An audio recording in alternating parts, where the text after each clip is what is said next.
Picture this. You're a farmer standing in the middle of a golden wheat field. The sun is shining and your crop is ready for harvest. As you look out over your land, you ask yourself, how much wheat should I sell this year? This decision, seemingly simple, is part of a much larger story, the story of supply. Welcome to Log Finance. Today, we're diving into the concept of supply, a cornerstone of microeconomics. Through relatable stories and real world examples, we'll uncover how supply works, why it matters, and how it shapes the choices we make in markets every day. What is supply? Let's start with the basics. Supply is the quantity of a good or service that producers are willing and able to sell at a given price over a specific period. It's about choices, how much to produce, when to produce, and at what cost. Imagine our farmer again. If the price of wheat rises, they might plant more fields to take advantage of the higher profit margins. If prices fall, they might hold back, choosing instead to store their wheat or grow something else. This relationship, where higher prices lead to higher quantities supplied, is captured in the law of supply, which states that supply increases with price. The supply curve, a visual story.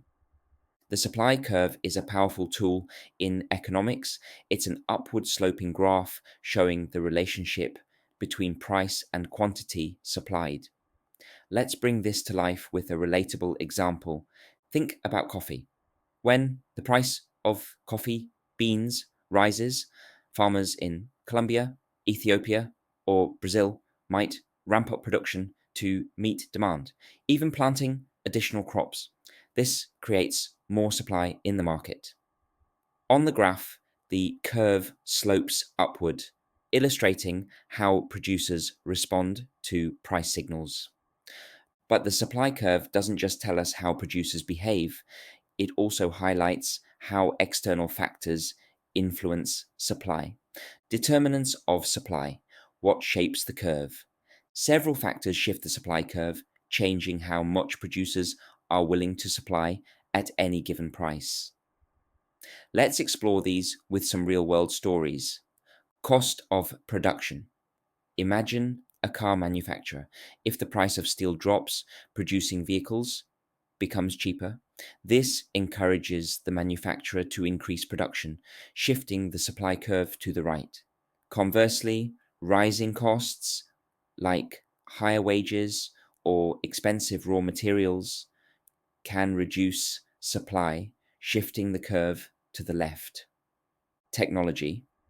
Let's go back to our coffee example. Imagine a new irrigation system that makes farming more efficient. Farmers can grow more beans with the same resources, increasing supply. Technology often drives productivity, making it a key determinant of supply. Government policies. Picture a scenario where the government offers subsidies to wheat farmers. This financial support lowers production costs, encouraging farmers to grow more, shifting the supply curve to the right. On the flip side, higher taxes or stricter regulations can reduce supply. Price of related goods. Farmers don't just grow wheat, they might also grow corn or soybeans.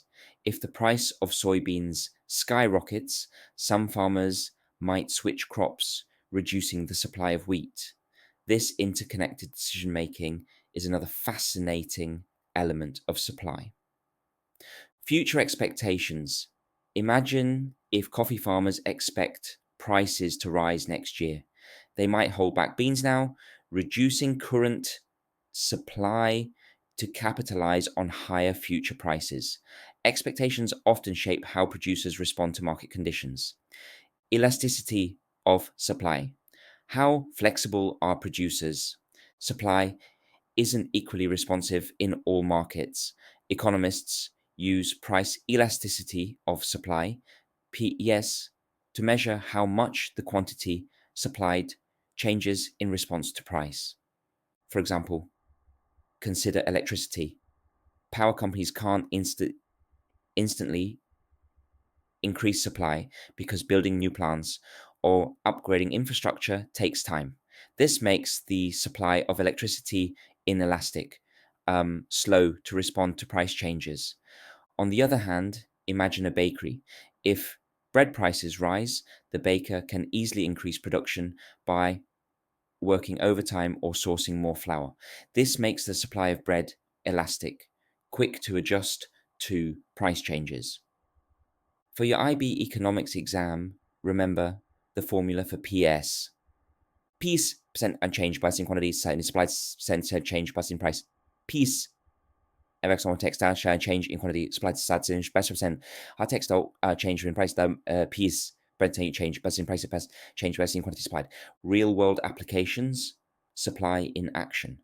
Supply isn't just an abstract concept, it's everywhere. Let's look at two examples. The global chip shortage. During the COVID-19 pandemic, supply chains for semiconductors were disrupted. Factories couldn't keep up with soaring demand for electronics, cars, and appliances. This shortage highlighted how external shocks like a pandemic can drastically reduce supply and push prices higher. The rise of electric vehicles, EVs. As demand for EVs grows, manufacturers like BMW and Tesla are scaling up production. However, the supply of lithium, critical for EV batteries, is limited. This creates challenges in meeting demand, driving innovation in battery recycling and alternative materials, supply and market equilibrium. Finally, let's connect supply to market equilibrium. Imagine a farmer's market. If too many strawberries are produced, prices fall, and producers adjust by reducing supply. Conversely, if strawberries are scarce, prices rise, encouraging farmers to grow more. This balancing act between supply and demand creates market equilibrium, where quantity supplied equals quantity demanded. Closing thoughts: the power of supply. Supply is more than just a curve on a graph.